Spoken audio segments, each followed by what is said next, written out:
Opening weekend coming up, opening day coming up here on Friday. Got a few days. Hopefully the weather will cooperate with us over the next few days so we can get some quality practices in. It's been very tough with the snow and the rain that we've had here, being able to get on the field and get quality work in.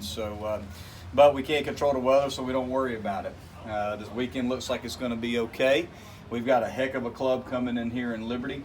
Liberty returns 3 guys that threw a ton of innings on the weekend for them. 2 left-handed starters and a right-handed starter that will sandwich in between those 2 lefties, and he is very, very good. Won 43 games last year. They returned 3 guys that were probably their best hitters. So they're going to be a tough opponent for us. We know that, but we're excited about the challenge, and we're looking forward to the opportunity to play somebody else. Who are you going to start on in the first game? Who are we going to start? Yeah. We're going to start Sam Weatherly in game 1. We're going to start Davis Sharp in game 2, and we are going to start Spencer Strider in game 3. And what was your thought process on those 3 guys? Well, it was a lot of talking yesterday. We met yesterday. I didn't get home till probably 8 o'clock last night. We spent a lot of time talking about it, and here's the thought process behind it. Spencer has to start. He's going to be on a limited pitch count probably for 4 to 6 weeks, and he has to start. We cannot pitch him out of the bullpen because of the nature of his rehab. So he has to start. If we start him in the middle of the week, which we discussed that, if we start him in the middle of the week and we're able to build his pitch count, it's going to be a very slow process of building his pitch count. We have no chance to get him on the weekend if we pitch him in the middle of the week, because he can't recover fast enough pitching on Tuesday to be able to pitch and start on the weekend. So the thought process for us is to start him on Sunday, and basically we will have 2 guys in that game that we will look at as the starter. So I would anticipate seeing Matt Clark pitch behind him, and we're basically looking at Spencer and Clark. Could also be Spencer and Askew pairing up as 2 guys to make the starter. Sort of have to look at it as an opener, which is what some major league teams will do. They'll start a guy that is one of their better relievers at the front of the game, and then stretch a guy out behind him. So that's what we're going to do, because we want to try to build Spencer up to hopefully what could be 4 to 6 weeks into the season, we could have him on a regular pitch count, but we're not going to be able to do that for quite some time, and we have to start him. Monte, with all the bad weather, I noticed when they pulled the tarp back a few minutes ago, you didn't look too enthused with the condition of that infield. Do you guys think in the next couple of days it'll bring itself back around? Yeah, it's going to bring itself back around. I mean, the one thing that'll dry out the infield is wind and sunshine. And we haven't had a lot of sunshine, so the sun's popping out. So that's why we're taking it off right now. So, what we're hoping to do is get some sunshine on it today. We're probably going to hand rake it today to get the air in it and dry it out. And we're not going to practice till 5 o'clock today.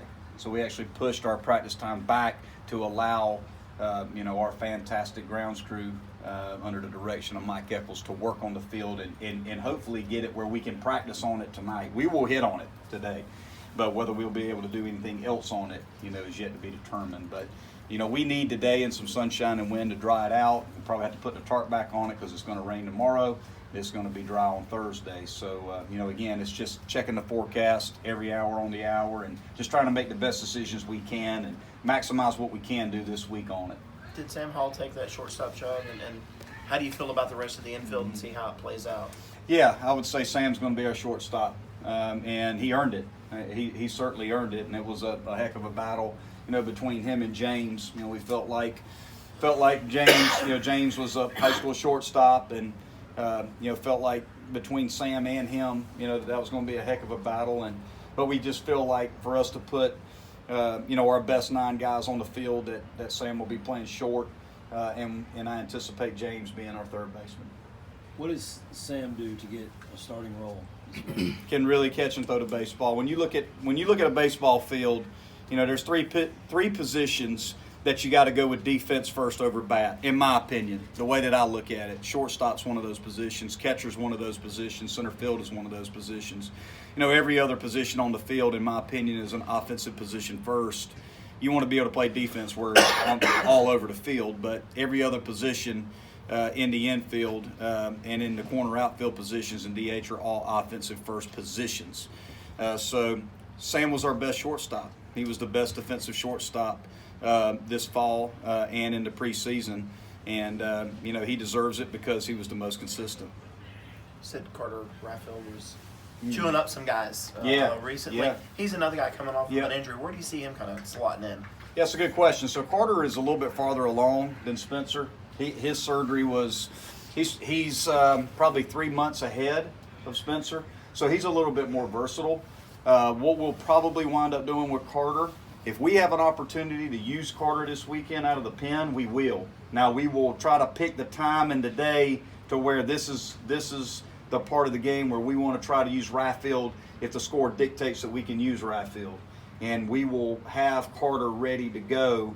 And we'll have to plan that out, because he's not a guy, too, that you can just go down there and just have him throw 8-10 pitches real quick and get him ready to go. You have to kind of map it out that, hey, we're in the 5th inning. We want to use Carter in the 7th inning. Carter, you need to start throwing. Like when we get him going, we're going to pitch him regardless. You can't take a guy like that, again, that's coming off surgery and just, he's got to get amped up and put his foot to the gas pedal and go as fast as he can to come into the game like a regular reliever will a lot of times.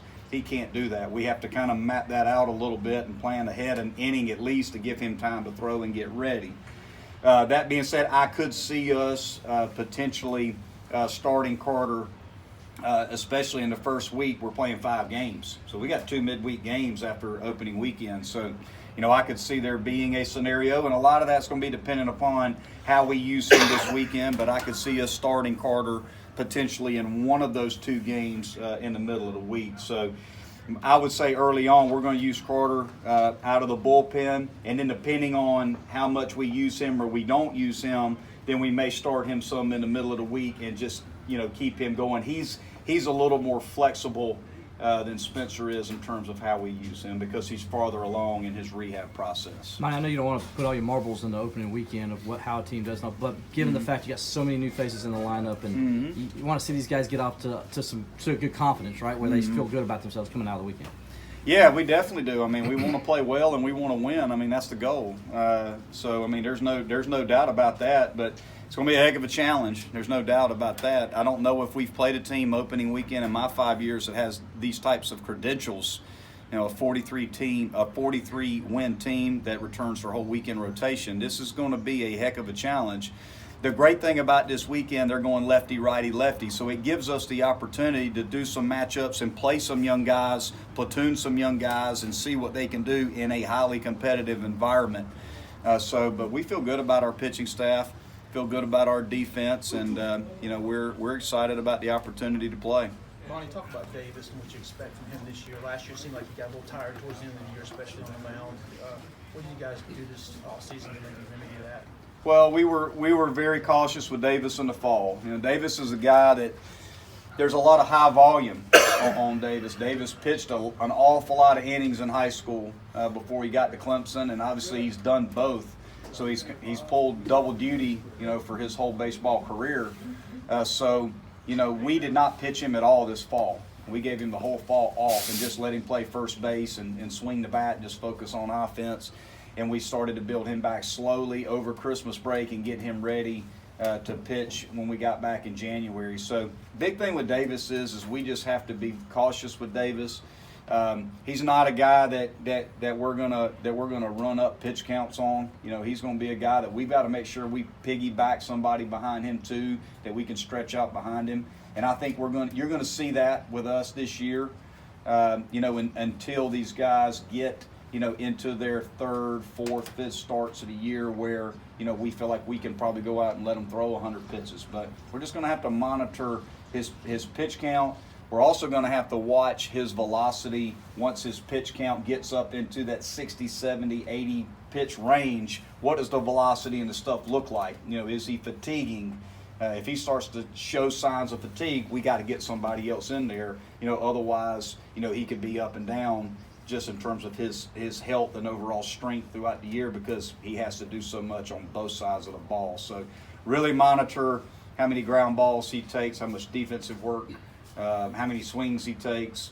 But also, we'll just have to kind of see how he does once he starts and once he gets towards the end of his start, what's his velocity and his stuff look like to be able to determine his workload in that next start. Do we increase his pitch count? The goal is try to increase the starter's pitch count by 10 to 15 pitches per start.